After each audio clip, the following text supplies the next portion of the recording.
Good morning, all. It's Mrs. Keneally here. Now, a slightly different assembly today. We're going to be looking at stress and stress management techniques, as stress is part of our day to day life, and we need to know how to manage it and also what is good and what is bad stress. So, have you ever felt sick to your stomach in a test, or had a day where you've just got so much homework it's actually given you trouble to sleep? Or have you ever been so worried about something that you've actually had a terrible headache? If so, then you'll know what it's like to feel stress. You've probably heard people say, "Wow, I'm really stressed," or "This is actually making me quite stressed." Maybe you hear adults say those kinds of things all the time, but you also have a lot of things going on in your lives that can also cause stress. So, stress is when you feel worried or uncomfortable about something. This worry in your mind can make your body feel bad. You may feel angry, frustrated, scared, or even afraid. It can also give you a stomach ache or even a headache. When we look at what causes stress, there's plenty of things that can cause stress in your life. And there's such things of good and bad stress. So when we're looking at good or normal stress, this might show up when you've been called a question in class or you have to give a report. You might get butterflies in your stomach, or your hands might even become a little bit sweaty. These can be signs of good stress. This is the kind of stress that can help you get things done. Now, on the other hand, there is bad stress, which can happen over time. And actually, if it keeps carrying on, it might be something like your parents are arguing, it might make you feel unwell, it might be a family member is sick, or you might be having problems at school. And this can be examples of bad stress. Once you recognise that you're having these moments of feeling stress, there's several things you can do. And that's what we're going to look at in today's assembly. So, on the board now are 5 simple techniques for stress management, and you're probably aware of these, and I've discussed these before. There's deep breathing, mindfulness, movement, positivity, and self care. Now, in this assembly, we're going to look at 3 techniques for stress management. These aren't the only 3, but these are just the 3 that I'm going to give you today. So, the first one we're going to look at is square breathing. And this would be where you try and control your breathing. Because when you become quite stressed, your breathing can become quite rapid. So, this would be when you inhale for a count of 4, hold for a count of 4, exhale for a count of 4, and hold again. And you repeat that until you feel less overwhelmed. Now, I'm going to give you an example of this, and away from the usual stress, what you could think about, I'm going to use Cristiano Ronaldo as an example of deep breathing. So, like I said, when people become very stressed, their breathing can become rapid and sometimes quite erratic. Taking these slow, deep breaths can calm breathing and return it to a regular rhythm. Slower and deeper breathing actually increases the supply of oxygen to the brain, so it helps limit those moments of stress and anxiety. Now, like I said, the example I'm going to use is Cristiano Ronaldo. If you look at the picture on the board, this is him just before he takes a free kick. Those of you that follow football know that he's got the same stance, the same technique every time he goes to take a free kick. He gets himself ready in that ready position, and then he practices deep breathing. Okay, this helps calm him ready before he takes his free kick. It helps reframe his thoughts, so he's just focused on what he is going to do now. So we're just going to watch a video clip of Ronaldo taking a free kick. I want you to look at that deep breathing.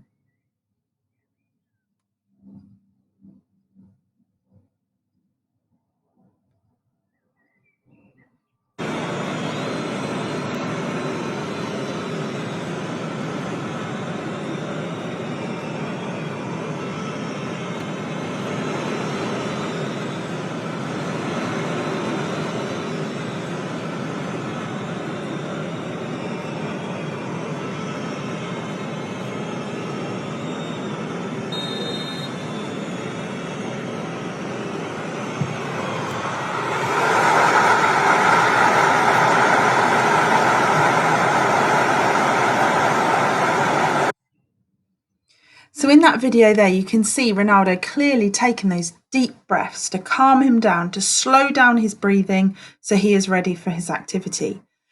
It doesn't have to be sport. You can do this whenever. You can do this before you're taking a test, at the start of a day. You could do it right now in tutor, just to calm yourself down with those deep breaths. It gets more oxygen to your brain.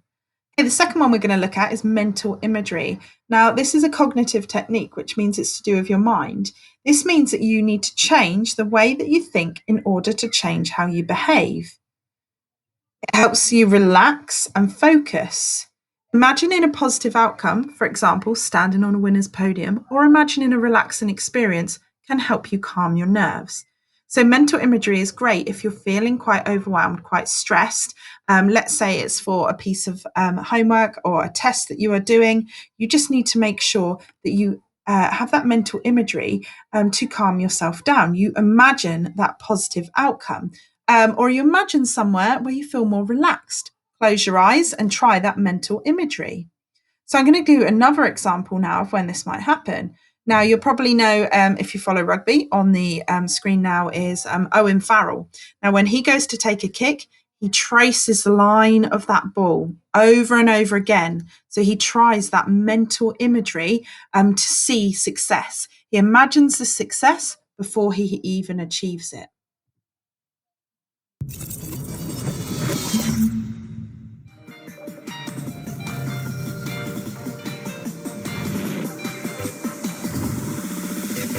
I guess when you're a young kid and you're practicing your kicking, you just want to do it as much as you can. You want to get a feel for it. You want to figure out what feels good for you. I think once you're out there on the pitch, you want it to be nice and smooth. You kick. You don't want to be rushing it. You don't want to be snapping at it. You want to be in control. I guess taking a few deep breaths and making sure that you're nice and calm before you kick. You're not still fired up from the game if you've just been involved in something, and then you've done your practice. You're just ready to hopefully kick the ball over the post. I'd place the ball, obviously I lean the ball forward. Some people stand the ball up, some people lean the ball to the side and up to try and hit a sweet spot. I like to get a bit of direction of where I'm kicking the ball to, so I lean it to the middle of the post. And then from there I take 3 steps back. No, 2 steps back. 2 steps back. I take 2 steps back and then 3 to the side. With regards to the weird eyes that I do, just before I'm about to take my kick, I want to figure out the flight path of the ball, which gives me a good line into the post. And I basically draw a line with my eyes from the ball to a point right past the post. So I'd pick out whether it be a seat or a person or something in the stands. I'd pick out something small that I'd have to focus in on. Then the post become irrelevant, and then you're hopefully just kicking it to that point.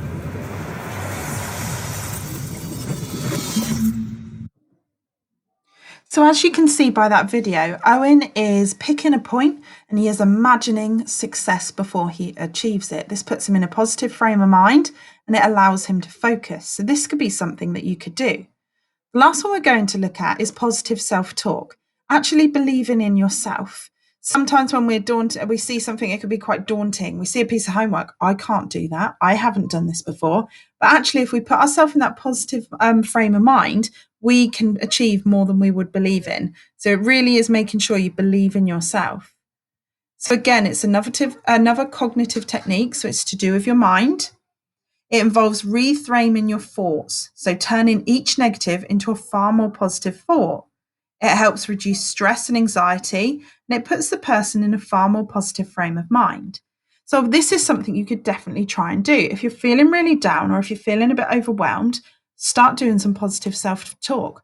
I can do this. I remember in my last maths lesson, I managed to get 5 of those questions right. So you put yourself in that positive. You reframe your thoughts from negative to positive.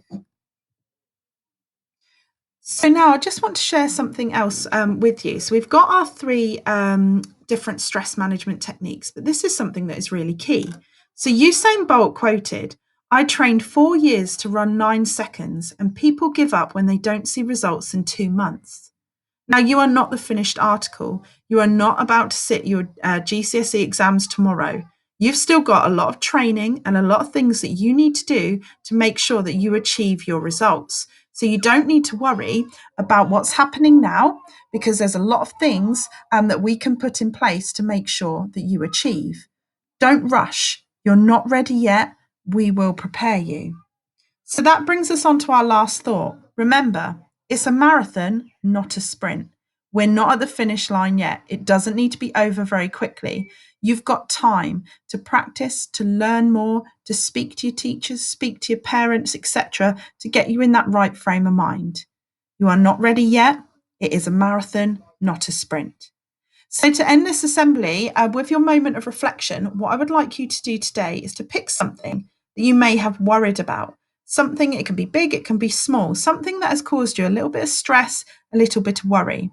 I want you to try and use one of those 3 stress management techniques. So our deep breathing, our mental imagery, or our positive self-talk. I want you to pick one of those, and I want you to try and turn that negative thought into a positive. If you're doing positive self-talk, just do it in your head. Okay, so we can do it all together in our moment of reflection. Now, remember, if you do have any problems, one of the main things for you to do if you're feeling overwhelmed and stressed is to talk about it. Tell your tutor, teacher, head of year, myself, parents, friends. We are all here to support you. So one of the main things you need to do is talk about it.